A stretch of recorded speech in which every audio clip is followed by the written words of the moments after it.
Nature of reaction of benzene is electrophilic substitution. कारण आपने लिख दिया दैट बेंजीन हैविंग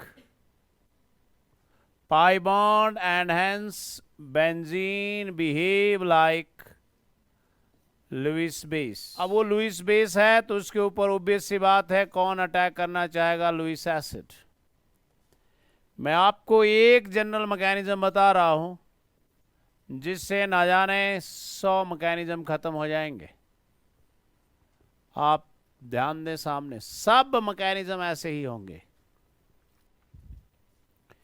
अब हुआ यूं कि ये डेफिशिएंट है और ये इधर अटैक करने आया। इसने क्या कहा होगा कि मुझे इलेक्ट्रॉन का जुगाड़ किया जाए। इस इफेक्ट को क्या कहते हैं? जो किसी के कहने पे होता हो, इस इलेक्ट्रोमैरिक इफेक्ट। क्योंकि उसने कहा इलेक्ट्रॉन का जुगाड़ किया जाए, इसलिए पाई बॉन्ड को उसकी तरफ शिफ्ट कर दिया गया। यस और नो? जब शिफ्ट कर दिया गया तो बेटा जहां एरो है वहां क्या आ गया? Negative charge. यस और नो? और उस पर अटैक किया किसने? उस इलेक्ट्रोफाइल ई पॉजिटिव ने।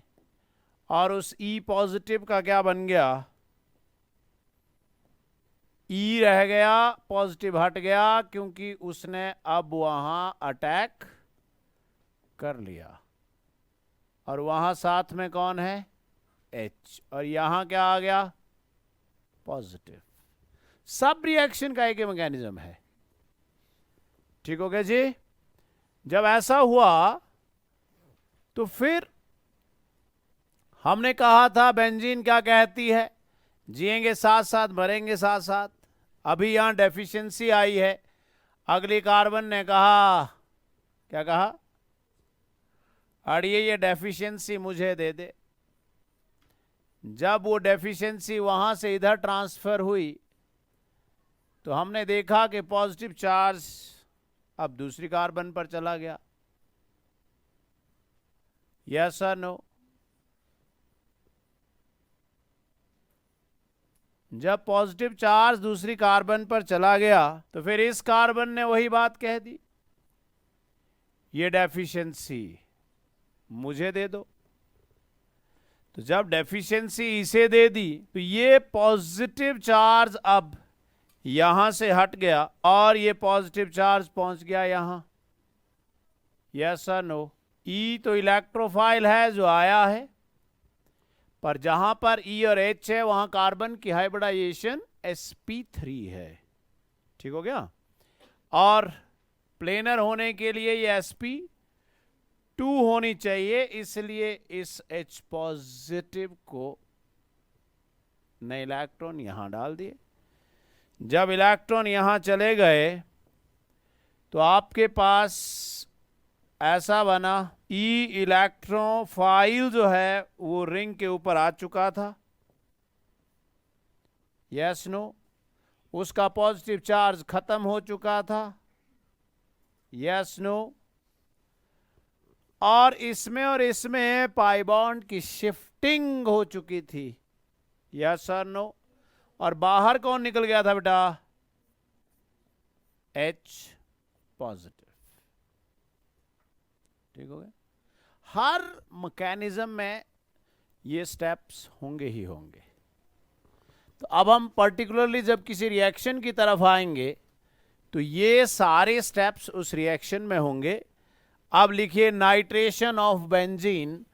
फर्स्ट स्टेप लिखिए generation of electrophile. Nitration of benzene. कुछ कहा गया था कि अगर दो एसिड साथ में हो तो जो स्ट्रॉन्गर वाला होता है वो एसिड होता है और वीक वाले को बेस एक्ट करना होता है। एक कहानी सुनाई थी आपको कि नाइट्रिक एसिड और सल्फ्यूरिक एसिड जा रहे थे और आगे से NaOH आ गया। NaOH दोनों धुरंधर से डरा तो नाइट्रिक एसिड ने कहा, देखा सर हमारे से वो कैसे डरता है? तो सल्फ्यूरिक एसिड ने कहा, who are you? Nitric acid ने कहा, सर आप एसिड हैं और मैं बेस हूं। हाँ वही मैं पूछना चाह रहा था। इसलिए मैं चाहूं तो तेरा हाल भी उस जैसा कर सकता हूं जब मेरी तबीयत करे तब. सो पहला step is generation of electrophile. तो जनरेशन ऑफ इलेक्ट्रोफाइल में nitric acid is acting as base and sulfuric acid acting as an acid. So the first step is generation of electrophile. तो क्या हमें ये बात याद रह जाएगी कि नाइट्रेशन में नाइट्रिक एसिड बेस एक्ट किया और सल्फ्यूरिक एसिड एसिड एक्ट किया और इसलिए बन गया नाइट्रोनियम आयन. इसका मतलब हुआ ये है जी बेस. बेस कौन होता? जो हाइड्रोक्साइड देता. Yes no. ये है जी एसिड. एसिड कौन होता? जो H पॉजिटिव देता. यस और नो. और जब ऐसा हुआ तो देखिए क्या बना. हमारे पास बन गया कौन? HSO4 negative. ये HSO4 नेगेटिव किसका कॉन्जुगेट बेस है? स्ट्रॉन्ग एसिड का. स्ट्रॉन्ग एसिड का कॉन्जुगेट बेस कैसा होता है? वीक. इसलिए इसको हम कहते हैं कि ये नॉन न्यूक्लियोफाइल है. मतलब ये किसी के ऊपर अटैक नहीं कर सकता क्योंकि ये एक स्ट्रॉन्ग एसिड का कॉन्जुगेट बेस है. जब ऐसा हुआ तो आपके पास और क्या बन गया? NO2 positive. यही तो है वो कौन? इलेक्ट्रोफाइल. और आपके पास क्या बन गया? H2O. यस और नो. अगर आप इसको देखते हैं तो ये रहा इलेक्ट्रोफाइल. तो अब दूसरा स्टेप क्या है बेटा? अटैक ऑफ इलेक्ट्रोफाइल, जो अभी आपने पिछले पेज पर किया. Attack of electrophile. इलेक्ट्रोफाइल कौन है बेटा? NO2 positive, so called nitronium ion. अब जब इसने अटैक किया बेंजीन के ऊपर, आपको पता है कि बेंजीन लुईस बेस है और वो नाइट्रोनियम आयन को इलेक्ट्रॉन की जरूरत है. वो पॉजिटिव चार्ज कहां है? N के ऊपर. ये इलेक्ट्रोफाइल गया क्या करने? अटैक करने. तो इसकी वजह से पाई बॉन्ड इधर शिफ्ट कर दिया गया, जिसको हम क्या कहते हैं? Plus E effect, plus electromeric effect. जब ऐसा हुआ तो फिर हमने अभी अभी पढ़ा पूरी रिंग के अंदर, पिछले पेज पे किया हमने, रेजोनेंस हो गया, पाई बॉन्ड शिफ्ट हो गए. अब हम सारे स्टेप्स यहां नहीं लिखने वाले हैं. और यहां पर आ गया बेटा कौन? NO2 पॉजिटिव ने जब अटैक किया तो पॉजिटिव चार्ज खत्म हो गया. वहां निकल गया कौन? H पॉजिटिव बाहर निकल गया. ठीक हो गया. तीसरा स्टेप, इसमें सल्फ्यूरिक एसिड क्या एक्ट कर रहा है? कैटालिस्ट की तरह एक्ट कर रहा है. कैटालिस्ट मतलब भाई मैंने इलेक्ट्रोफाइल जनरेट कर दिया, अब मुझे जाने दो, मेरा H पॉजिटिव वापस दे दो. हमने उसका H पॉजिटिव वापस दे दिया.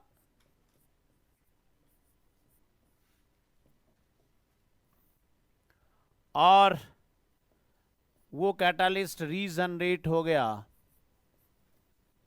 तो अगर हम ओवरऑल रिएक्शन देखें, H पॉजिटिव प्रोड्यूस हुआ, यूज हुआ, HSO4 बन गया.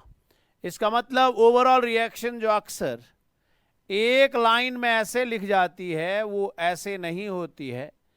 कैसे होती है? जैसे आपने लिखा वो वैसी होती है. आपने ऐसा लिखा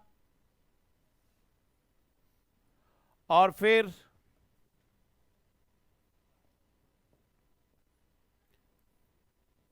पूरा मैकेनिज्म किया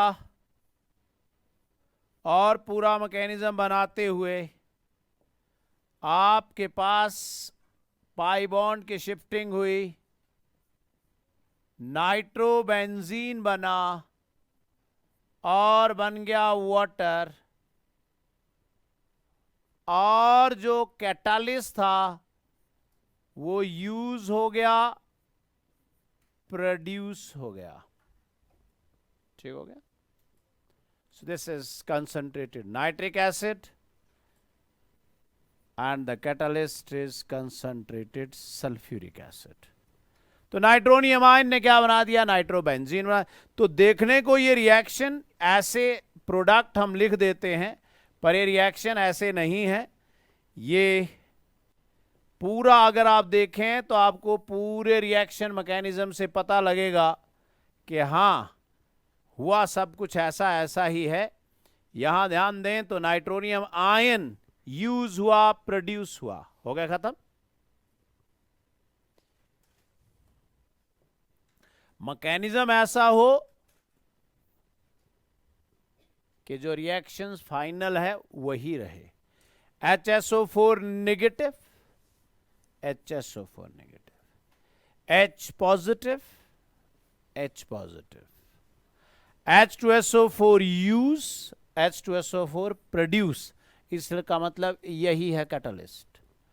HNO3 का NO2 पॉजिटिव अटैक और उसका OH और रिंग का H पॉजिटिव क्या बना दिया, वाटर बना दिया। हो गया सभी का। तो ये एक रिएक्शन नहीं है, ऐसी ना जाने कितनी रिएक्शंस हैं, सिर्फ एक जगह डिफर करेंगी बस, और वो है इलेक्ट्रोफाइल अलग होगा, बाकी सब सेम है। So let us do chlorination of benzene, halogenation of benzene। चलिए, treat benzene with chlorine, साथ साथ में करें। आई एम हियर, विश्वास रखो, थोड़ी देर के बाद आप खुद करोगे सब कुछ, पर कोशिश करनी पड़ेगी। क्लोरीनेशन ऑफ बेंजीन डायरेक्ट नहीं हो सकती, क्योंकि दो बातें क्लोरीनेशन ऑफ बेंजीन में भी। आप यूज कर रहे हो फेरिक क्लोराइड, पर सॉलिड लिखना बहुत जरूरी है, एनहाइड्रस लिखना बहुत जरूरी है, क्योंकि वो क्या करता है, लुईस एसिड। और अगर आपने FeCl3 अगर ब्रोमिनेशन है तो आप FeBr3 भी यूज कर सकते हो। ये सब कौन है, these are all Lewis acids, they are catalyst in this reaction। होता यूं है कि जो ClCl है उसके बीच का जो बॉन्ड है वो नॉन पोलर बॉन्ड होता है भाई, और ये FeCl3 उस भाई भाई के बीच में लड़ाई करवाने के लिए एक Cl के उस इलेक्ट्रॉन्स अपनी तरफ खींच देता है। क्यों, क्योंकि एक लुईस एसिड है। और अब हम देखते हैं कि प्रोडक्ट क्या बना। सो वही पहला step is generation of electrophile. आपने क्या किया, Cl2 को FeCl3 सॉलिड के साथ ट्रीट कर दिया और देखा कि वो लुईस एसिड है, इसलिए उसको क्या चाहिए, H पॉजिटिव चाहिए। इसलिए उस FeCl3 में क्या बना दिया, FeCl4 नेगेटिव बना दिया, और Cl क्या बन गया, पॉजिटिव बन गया। यस और नो। ये पॉजिटिव अब फिर से रिंग के ऊपर अटैक किया, और रिंग के ऊपर अटैक करने के बाद जो कुछ पहले पेज पे हमने लिखा वो सब कुछ हुआ, और उसको होने के बाद बाहर निकला H पॉजिटिव, यस, और रिंग के अंदर इलेक्ट्रॉन की हो गई शिफ्टिंग, यस, पाई इलेक्ट्रॉन या पाई बॉन्ड की शिफ्टिंग हो गई, वहां क्लोरोबेंजीन बन गया और बाहर निकल गया H पॉजिटिव। राइट। तो एक ही चीज को हम बार बार कर रहे हैं। ये था कौन, जनरेशन ऑफ इलेक्ट्रोफाइल, ये है कौन, अटैक ऑफ इलेक्ट्रोफाइल, और ये कौन है, रीजनरेशन ऑफ कैटलिस्ट। कौन है सॉल्यूशन के अंदर, H पॉजिटिव, और कौन है, FeCl4 नेगेटिव। इन दोनों ने क्या किया, उस कैटलिस्ट को रीजनरेट कर दिया क्या बना दिया, HCl और बना दिया FeCl3 का मतलब हुआ ओवरऑल रिएक्शन देखूं तो क्या है आपके पास, HCl है और कौन है जी, क्लोरोबेंजीन, यस नो, क्लोरोबेंजीन। सो अगर आप देखें तो यही है आपके पास, बाकी तो सब कुछ खत्म हो गया। तो मैकेनिज्म ऐसा होना चाहिए कि जो फाइनल प्रोडक्ट हो वो FeCl3 यूज हुआ, प्रोड्यूस हुआ, H positive and you only left with this. इसी रिएक्शन का अगला पार्ट होगा, उसमें यहां एक्सेस लिखा हुआ होगा। एक्सेस लिखने का मतलब है कि और इलेक्ट्रोफाइल बनाओ और अटैक कराओ और बनाओ, क्योंकि ऐसी ऐसी कितनी पोजीशंस हैं यहां, 5 और हैं, एक है तो इसके अलावा भी 5 और हैं। तो आप लिखोगे नेक्स्ट में, if chlorine will be in excess, then when chlorine will be in excess, time and again the electrophile will be generated again, and with that excess chlorine फिर से बार बार Cl पॉजिटिव बनता रहा, फिर ऐसा हो गया, and we got this which is to be called hexachlorobenzene, yes no। तो दो बातें हैं, एक होता है हेक्साक्लोरोबेंजीन और एक होता है बेंजीन हेक्साक्लोराइड। दोनों को ढंग से समझ लीजिए। हेक्साक्लोरोबेंजीन जो है एक एरोमेटिक कंपाउंड है और ये किससे बना है, इलेक्ट्रोफिलिक सब्स्टिट्यूशन से बना है, एरोमेटिक इलेक्ट्रोफिलिक सब्स्टिट्यूशन से बना है। जब ये इलेक्ट्रोफिलिक सब्स्टिट्यूशन से बना है, बार बार इलेक्ट्रोफाइल आ रहा था और अटैक कर रहा था, तो हमने कह दिया कि भाई इलेक्ट्रोफिलिक सब्स्टिट्यूशन एक्सटेंसिव हुई, बार बार हुई और बन गया 1 2 3 4 5 6 हेक्साक्लोरोबेंजीन, जिसको हमने कहा HCB। यही चीज में फर्क आ जाएगा। कब फर्क आ जाएगा, अगर आपने इसी चीज को लाइट की प्रेजेंस में ट्रीट किया तो फर्क आ जाएगा। आपने क्या किया, बेंजीन को क्लोरीन के साथ ट्रीट किया और क्लोरीन के साथ जब ट्रीट किया, इस बार आपने ऊपर कैटालिस्ट यूज किया था, इसलिए आप ये कह सकते हो कि ऊपर की रिएक्शन डार्क में भी हो जाएगी क्योंकि आपने कैटालिस्ट यूज किया है।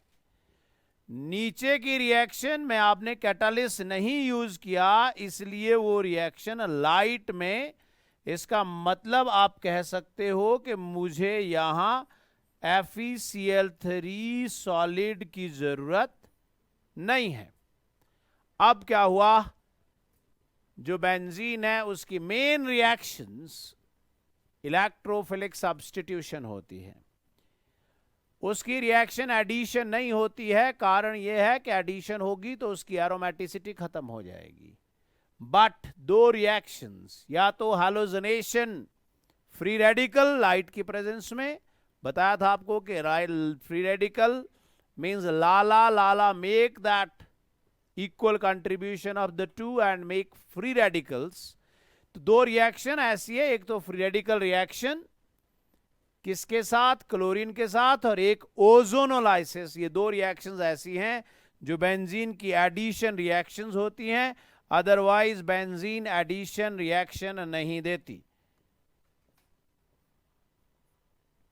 अब क्या हो गया कि भाई Cl आ गया और Cl के आने से वहां पर एडिशन रिएक्शन हो गई, H भी आ गया, Cl भी आ गया, Cl आ गया, H आ गया, H आ गया, Cl आ गया, और ये जो बना ये एडिशन रिएक्शन से बना है, और एडिशन रिएक्शन से बनने की वजह से इसकी एरोमेटिसिटी भी गायब हो गई है, and now it is not benzene but it is benzene hexachloride. This is benzene hexachloride. और अगर ये बेंजीन हेक्साक्लोराइड है तो फिर ये एरोमेटिक नहीं है. इसका आईपैक नेम क्या है? इस 1 2 3 4 5 6 हेक्साक्लोरोसाइक्लोहेक्सेन. और ये अल्फा बीटा गामा इसके आइसोमर्स हैं, क्योंकि Cl अभी एक एक है, पर एक ही कार्बन पर दो भी हो सकता है, और वो तीनों कार्बन इकट्ठी भी हो सकती है, और तीनों कार्बन अल्टरनेट में भी हो सकती है. But this is the most widely used form, and this is called gamaxane, and this gamaxane is used as agricultural pesticide. Gamma hexane या गैमैक्सेन. और इसकी खास बात देखिए, इसके अंदर 6 कार्बन हैं, 6 हाइड्रोजन हैं, 6 Cl हैं, इसीलिए इसका एक नाम 666 भी है. 6 carbon, 6 hydrogen, 6 halogens. So this is 666 and is used as agricultural pesticide. It is marketed in the form of lindane. So this is also called lindane. तो लिंडेन बोलूं या गैमैक्सेन बोलूं या 666 बोलूं, this is one and the same thing. पर ये जो बना है ये फ्री रेडिकल एडिशन से बना है. जो वो बना था वो सब्स्टिट्यूशन से बना था. वो एरोमेटिक था, ये एलिसाइक्लिक है. ये फर्क है. अब बोला गया कि आप सल्फोनेशन ऑफ बेंजीन करें. सिर्फ इलेक्ट्रोफाइल में फर्क है, बाकी सब कुछ वही है. सल्फोनेशन ऑफ बेंजीन के लिए आप क्या करें? The first step is generation of electrophile, and that electrophile in sulphonation is SO3.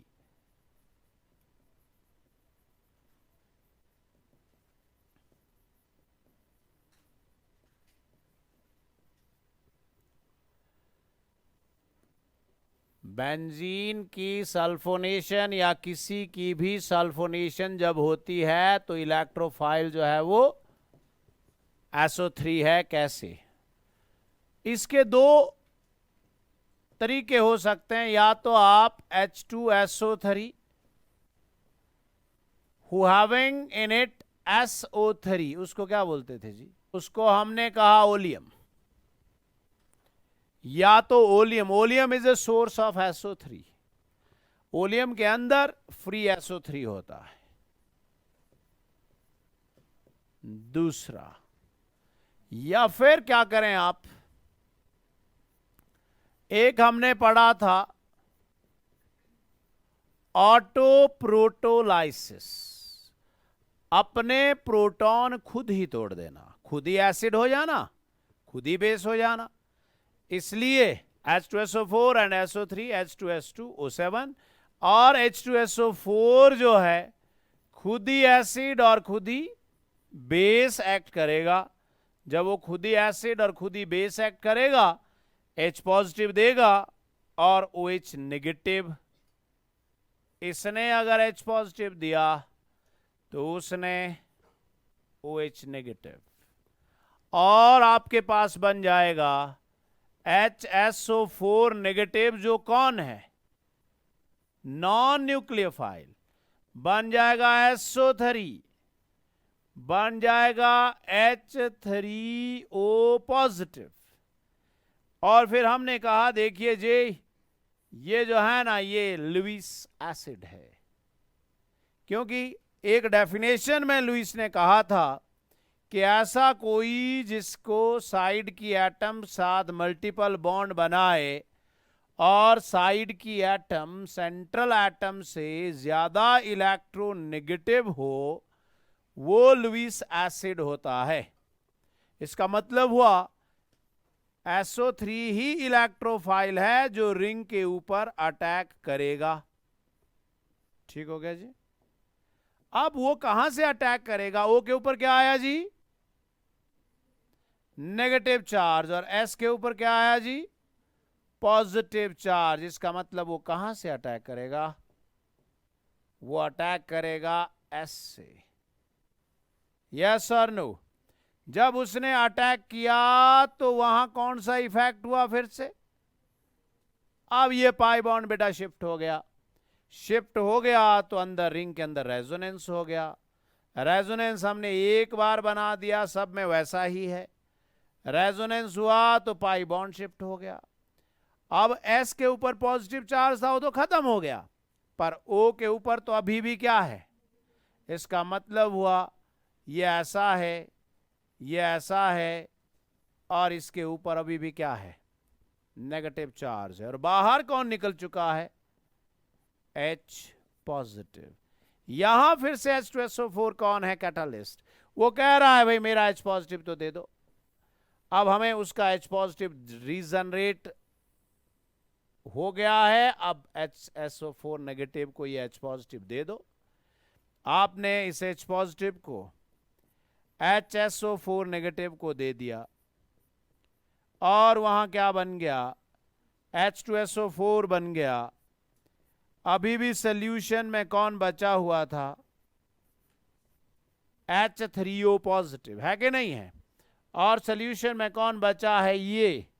इसका मतलब हुआ this with H3O positive, this with H3O positive will form ring के ऊपर sulfonic group, so the product will be SO3H plus H2O। तो आप देख लीजिए बाकी स्पीशीज आपकी सारी खत्म हो जाएंगी, सिर्फ आपके पास SO3H बनेगा। बट वो इलेक्ट्रोफाइल नहीं है। इलेक्ट्रोफाइल कौन है?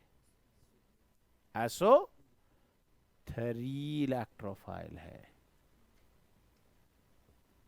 ठीक हो गया जी सल्फोनेशन। आइए आगे। अब हमने जो है सल्फोनेशन से ये पता कर दिया, हमने ये पता कर दिया कि सारी रिएक्शन एक जैसी ही होनी है, सिर्फ फर्क इलेक्ट्रोफाइल में है, बाकी कहीं भी फर्क नहीं है। अब हम इसी रिएक्शन में आगे हम बात कर रहे हैं फ्रीडल क्राफ्ट रिएक्शन की।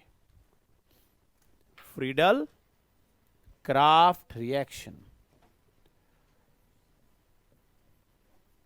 फ्रीडल क्राफ्ट रिएक्शन दो तरह की है। One is intramolecular and another is intermolecular। वो तो है ही है जो आपने कहा कि अल्काइलेशन और एसाइलेशन, पर अल्काइलेशन और एसाइलेशन तो कैटेगरीज हुई। तो पहले हम कर रहे हैं फ्रीडल क्राफ्ट अल्काइलेशन। कौन सी? और वो भी इंटरमॉलिक्यूलर। Intermolecular alkylation. चलिए जी, बेंजीन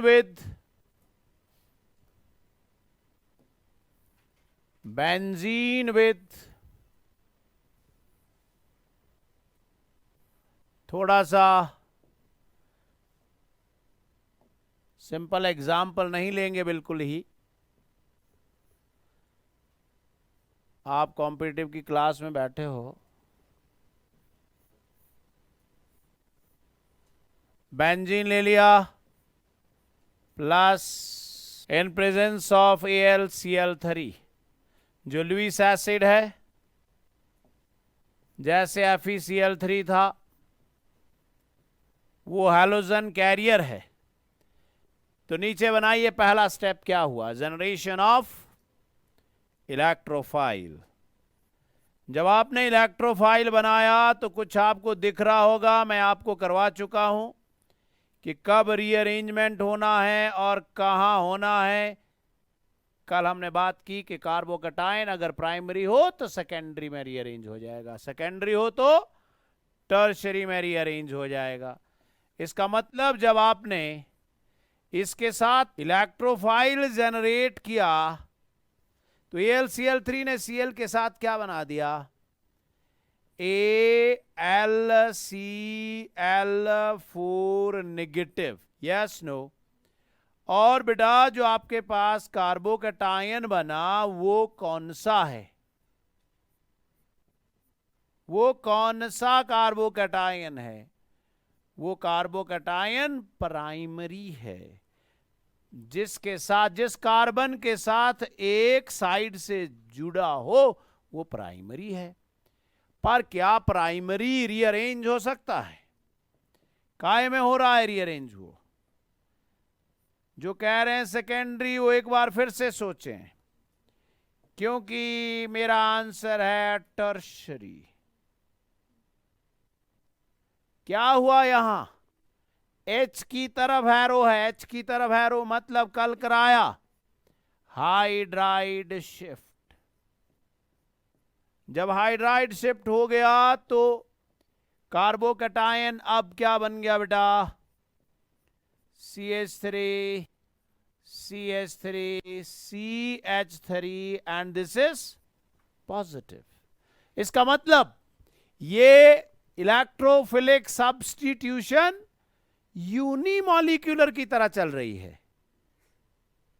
अरे न्यूक्लियोफिलिक सब्स्टिट्यूशन यूनिमॉलिक्यूलर में क्या होता था, कार्बोकटायन बनता था, वो अपने को रीअरेंज करता था। यहां कौन है, वो इलेक्ट्रोफाइल है। तो इलेक्ट्रोफाइल है तो वो अपने को रीअरेंज कर रहा है, इसका मतलब यहां इलेक्ट्रोफिलिक सब्स्टिट्यूशन है। तो मुझे यहां कहना चाहिए कि यहां जो इलेक्ट्रोफिलिक सब्स्टिट्यूशन है वो इलेक्ट्रोफिलिक सब्स्टिट्यूशन 1 है या 2 है, 1 है, क्योंकि कार्बोकटायन रीअरेंज हो रहा है, यस और no. So I should say this is electrophilic substitution unimolecular and the product. अब बताओ कि अटैक कौन करेगा भाई, जो स्टेबल कार्बोकटायन है वही करेगा। सो क्या हम सब लोगों को ये बात समझ आ जाएगी कि इसके अंदर पाई बॉन्ड की शिफ्टिंग हो जाएगी जब ये अटैक करेगा, क्योंकि सारी रिएक्शंस में हम यही कर चुके हैं। बार बार हमें अब ये कंप्लीट करने की ज़रूरत नहीं है, और हमारे पास क्या ऐसा नहीं बनेगा, जब AlCl4 नेगेटिव, जब ये इसके ऊपर अटैक करेगा तो बाहर क्या H पॉजिटिव नहीं आएगा, क्या वो H पॉजिटिव AlCl4 नेगेटिव के साथ रिएक्ट करके उस AlCl3 को रीजनरेट नहीं कर देगा, क्या वहां पर HCl नहीं बनेगा, क्या AlCl3 रीजनरेट नहीं हो जाएगा। It means the side product here is, ठीक हो गया बेटा। तो आपने रीअरेंज किया, रीअरेंजमेंट से ऐसा बना। नेक्स्ट आप खुद करेंगे, लिखिए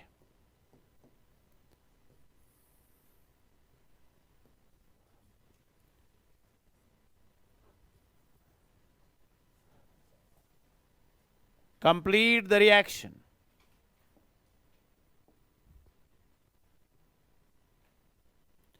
रिएक्शन को कंप्लीट करें। The next reaction is this. Complete it. What will be your product of reaction? H के बजाय CH3 हो जाएगा। यस, हाइड्राइड के बजाय वहां मिथाइल हो जाएगा। यस, कार्बोकटायन तो यहां भी टर्शरी ही होगा। यस, मिथाइल शिफ्ट से ऐसा हो जाएगा। Yes, no. और जब ऐसा हो जाएगा तो फिर हमारे पास इस प्रोडक्ट में ऐसा हो जाएगा। बाकी तो सब कुछ सेम है। तो यहां भी तो रीअरेंजमेंट हो रहा है, बट किससे हो रहा है? मिथाइल शिफ्ट से हो रहा है। सो इसको क्या कहें हम? इसको कहें कि ये भी SE1 है, क्योंकि रीअरेंजमेंट हो रहा है। तो जो प्रोडक्ट बना वो ये बन गया। यस और नो? तो ये जो आप सामने कर रहे हो ये क्या है? Friedel Crafts alkylation. और कैसी? इंटरमॉलिक्यूलर, क्योंकि दो मॉलिक्यूल चाहिए, एक इलेक्ट्रोफाइल बनाएगा और दूसरा अटैक करेगा। यस और no? Next reaction, complete the reaction. आपके पास है benzene. Now we are doing Friedel Crafts acylation.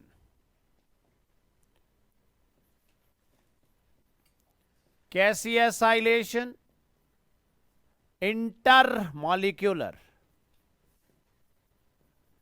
Intermolecular acylation. ले लीजिए एसिड क्लोराइड। एसिड क्लोराइड को ट्रीट करिए in presence of AlCl3। Treat करने के बाद आपके पास क्या बना? इलेक्ट्रोफाइल कौन है? इलेक्ट्रोफाइल बनाओ।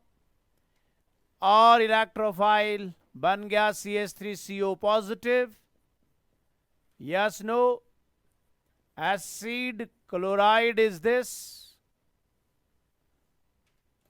रिएक्टिंग, और जो कैटालिस्ट है या हैलोजन कैरियर है बेटा, ये वही है। कौन? AlCl3 solid. और पूछा गया कि क्या बना? हमने कह दिया, देखिए जी, पहले स्टेप में इलेक्ट्रोफाइल जनरेट हुआ जिसमें CH3COCl के Cl को AlCl3 ले गया। क्यों ले गया? क्योंकि वो एक लुईस एसिड है, उसको जरूरत थी, उसने इलेक्ट्रॉन उसके अपने पास रखे और पीछे जनरेट कर दिया एक इलेक्ट्रोफाइल। कौन? CH3C positive. एक ऐसा इलेक्ट्रोफाइल जो बहुत स्ट्रॉन्ग इलेक्ट्रोफाइल है। क्यों? एक तो बेचारा डेफिशिएंट है, ऊपर से उसके साथ जो है विथड्रॉइंग ग्रुप लगा हुआ है। फिर आपने कहा कि इसने अटैक किया, बेंजीन के ऊपर अटैक किया। बेंजीन रिंग के ऊपर अटैक करने पर रेजोनेंस हुआ। वहां बार बार हम नहीं बना रहे हैं, हमें पता है कि वहां रेजोनेंस हुआ। और उसके अटैक के दौरान वहां हो गया इलेक्ट्रोमैरिक शिफ्ट। हुआ कि नहीं हुआ? जैसे ही उसने अटैक करने को कहा तो उसने अपने पाई बॉन्ड को बेंजीन की तरफ घुमा दिया। यस और नो? जब घुमा दिया, अंदर रेजोनेंस हुआ। रेजोनेंस हुआ तो शिफ्टिंग हुई। शिफ्टिंग हुई तो पाई बॉन्ड शिफ्टिंग के बाद हम यहां पहुंच गए और अटैक किससे किया? C से। और हमारे पास बन गया एसीटोफिनॉन। बाहर कौन आ गया बेटा? H पॉजिटिव, जिसने AlCl4 नेगेटिव के साथ किसको रीजनरेट कर दिया? कैटालिस्ट को। क्या बना दिया? एनहाइड्रस AlCl3 प्लस क्या बन गया? HCl। तो हमने देखा कि इसके अंदर जो स्पीशीज लास्ट में बच रही हैं वो स्पीशीज ये हैं। कितने रिएक्टेंट थे बेटा? इसमें भी 2 रिएक्टेंट थे। तो ये भी क्या हो गई? Inter molecular. अब आपने ध्यान देना है नेक्स्ट में, लिखिए benzene on treatment with phosgene. Phosgene क्या होता है? इस COCl2, पर यहां आपको लिखा होगा एक्सेस। जब यहां एक्सेस लिखा हुआ होगा तो फिर आप लोगों को अब मैकेनिज्म बनाना है कि मैकेनिज्म से क्या बना। जब यहां CO रहेगा, Cl2, this is what is called phosgene. इसका मतलब हुआ कि भाई बेंजीन एक बार अटैक करने के बाद वो फिर से इलेक्ट्रोफाइल बनाएगा। जब वो यहां है तो यहां उसमें CH3 के बजाय Cl होगा जी, यहां पर CH3 के बजाय Cl होगा। यही फर्क आएगा, बाकी तो नहीं होगा बेटा कुछ। यहां CH3 के बजाय Cl होगा, यस नो, और कैटालिस्ट हो गया रीजनरेट। अब ये इसके साथ फिर इलेक्ट्रोफाइल बनाएगा। क्यों? क्योंकि वो एक्सेस में है। जब इलेक्ट्रोफाइल बनाएगा तो मैं यहां एक इलेक्ट्रोफाइल बता रहा हूं आपको, बाकी सब कुछ वैसा है। This is what is called benzoyl chloride. Benzoyl chloride with AlCl3 con solid will be giving rise to AlCl4 negative plus। इस कार्बोकटायन ने दोबारा से किसको अटैक किया? बताओ, किसको अटैक किया? बेंजीन को, क्योंकि एक्सेस में है ना बेंजीन। जब बेंजीन को अटैक किया तो देखिए आपके पास एक HCl पहले बन चुका था, एक अभी बना। कितने HCl हो गए?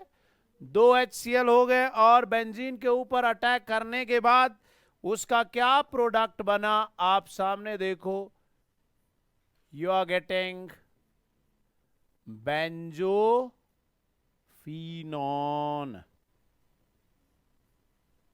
दोनों साइड बेंजीन है।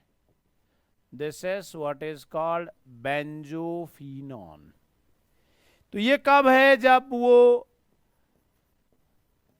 फॉस्जीन तो होगी पर बेंजीन जो है वो एक्सेस में होगी।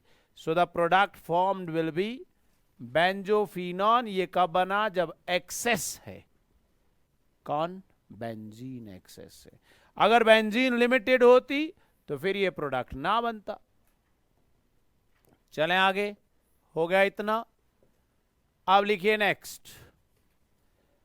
जैसे आपने फ्रीडल क्राफ्ट एसाइलेशन में बेंजीन ज्यादा लिया तो फिर से इलेक्ट्रोफाइल बन गया, ऐसा ही कुछ एल्काइलेशन में भी हो सकता है। Complete the reaction. This is benzene और बेंजीन के नीचे लिखा गया है access, treated with dichloromethane, that is CH2Cl2 in presence of AlCl3। अब तो आप बिना मैकेनिज्म के भी प्रोडक्ट बता सकते हो, नहीं बता सकते? पहले CH2Cl2 ने इलेक्ट्रोफाइल जनरेट करना है। CH2Cl2 plus AlCl3 will be forming AlCl4 negative plus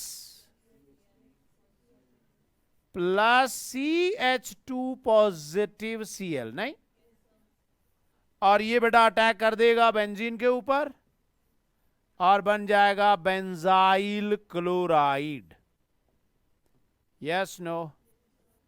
this is attack of electrophile. सब कुछ समझ आएगा अगर आप ध्यान देंगे और आप खुद करोगे। आपको भी पता नहीं लगेगा कि कब आप जो सोच रहे हैं वही प्रोडक्ट है। विश्वास रखने की बात है कि आप जितना बोला जा रहा है उतना करें। आज आपको मैकेनिज्म दिए जाएंगे, उन मैकेनिज्म को आपने करना है, प्रोडक्ट बताना है कि क्या होना चाहिए। इसका मतलब हुआ ये H पॉजिटिव फिर से रीजनरेट हो गया, H positive plus AlCl4 negative. अब ये फिर से तैयार है अगला अटैक करने के लिए, क्योंकि बेंजीन कैसी है भाई, एक्सेस में है। तो क्या आपको एज्यूम कर पा रहे हैं, आप इमेजिन कर पा रहे हैं कि अगला प्रोडक्ट कहीं ये तो नहीं, फाई मतलब phenyl.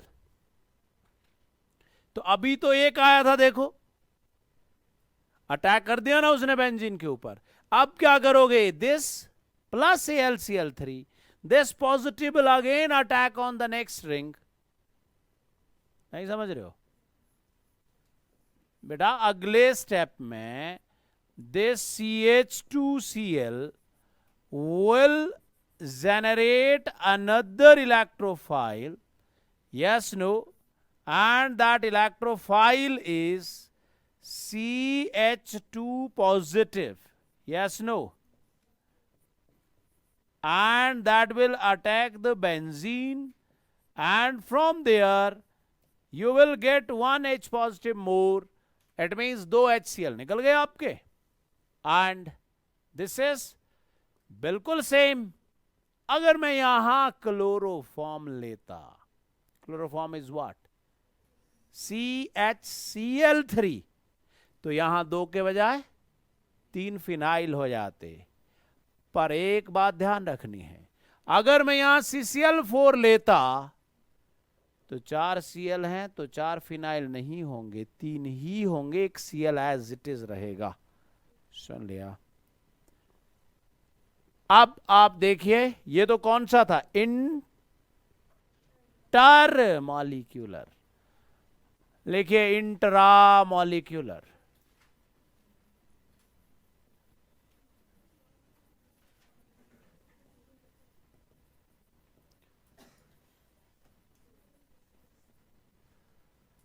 Intra molecular Friedel-Crafts reaction ये कब होगी? इंट्रामॉलिक्यूलर का मतलब हुआ एक ही मॉलिक्यूल, मतलब खुद ही इलेक्ट्रोफाइल बनाना और अपने ऊपर ही अटैक कर देना, दैट इज कॉल्ड इंट्रामॉलिक्यूलर। पर ऐसा कब होगा? जब या तो कम से कम 5 मेंबर्ड रिंग बने या 6 मेंबर्ड रिंग बने, क्योंकि हमने पढ़ा था 5-6 में स्टेरिक स्ट्रेन कम होता है। देखिए मैं एग्जांपल दे रहा हूं, फिर क्वेश्चन दे रहे हैं, उसके बेस ध्यान दें। ये बेंजीन है, this is like this, in the presence of catalyst AlCl3। उसने पूछा बताइए क्या प्रोडक्ट बना, ठीक हो गया। अब हमने क्या किया कि भाई फिर से वही मैकेनिज्म, AlCl3 पहले स्टेप में क्या करेगा, इलेक्ट्रोफाइल जनरेट करेगा, करो generate. This when treated with AlCl3 solid will be converted into AlCl4 negative, yes और नो। और ये बताओ कि जो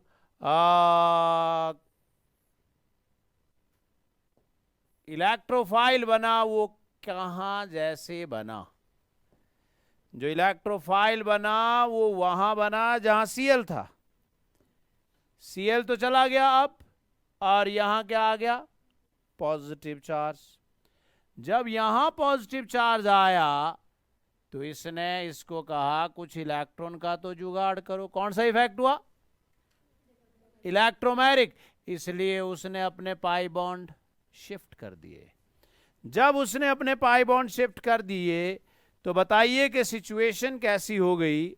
सिचुएशन ऐसी हुई कि बेंजीन के अंदर रेजोनेंस हो गया रेजोनेंस से पाई बॉन्ड शिफ्ट हो गए, पाई बॉन्ड शिफ्टिंग से बाहर H पॉजिटिव निकल गया और उस CH2 ने वहां अटैक कर दिया कि नहीं किया, और बाहर कौन निकल गया? H positive. उस H पॉजिटिव ने AlCl4 नेगेटिव के साथ फिर से AlCl3 बना दिया। इसका मतलब बेटा एक प्रोडक्ट तो यहां कौन निकल गया? HCl निकल गया। और अब देखो कि वहां जो बना है वो क्या है? इज दिस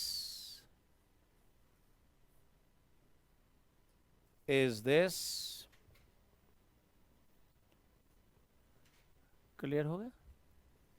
अब इसमें आपको कई जगह क्वेश्चन पूछा हुआ होगा कि अगर हमने इसमें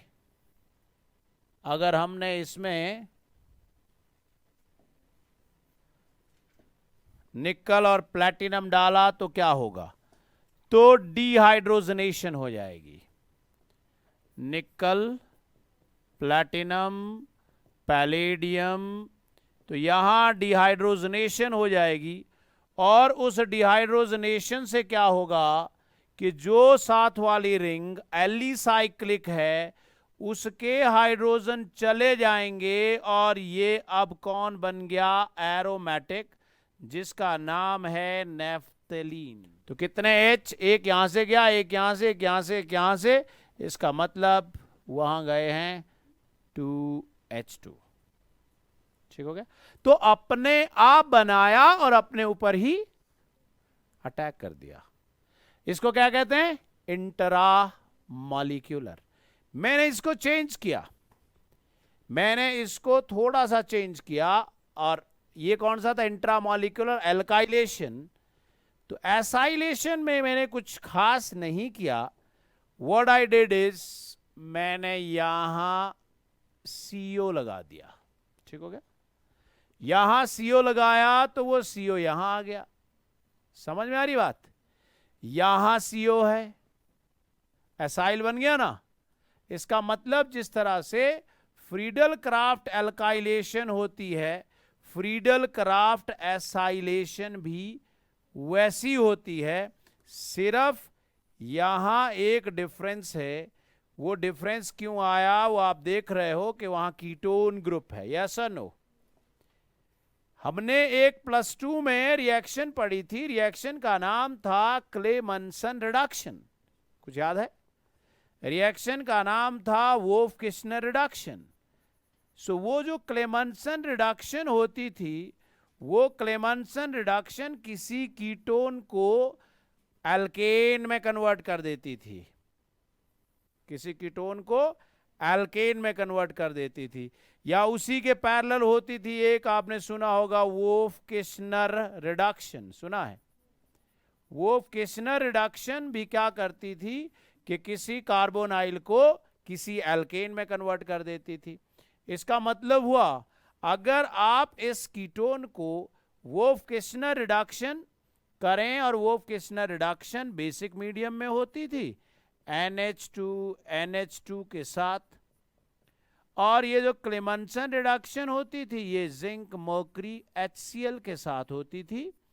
और ऐसा करने से वो जो कीटोन है वो काय में कन्वर्ट हो जाता था? एल्केन में कन्वर्ट हो जाता था। अब वो एल्केन इधर बनेगा, पर उसी की रिडक्शन से फिर आगे डिहाइड्रोजनेशन से फिर हम प्रोडक्ट बनाएंगे। जो प्रोडक्ट पहले भी बना था वो अब भी बन सकता है। पहले ये बन लेगा, देखो CO का एल्केन बना, ठीक हो गया, और उस एल्केन की डिहाइड्रोजनेशन हुई और वही बन गया नेफ्थलीन। पर इस टाइम ये फ्रीडल क्राफ्ट एसाइलेशन है इंट्रामॉलिक्यूलर, और पिछले वाले में ये फ्रीडल क्राफ्ट एल्काइलेशन था इंट्रामॉलिक्यूलर। यस और no?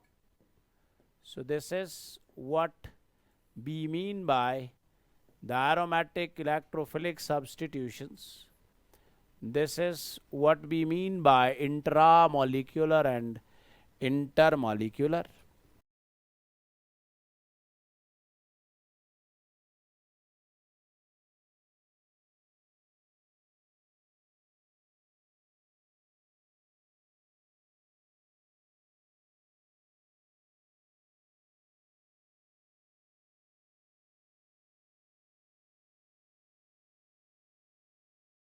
So thank you very much.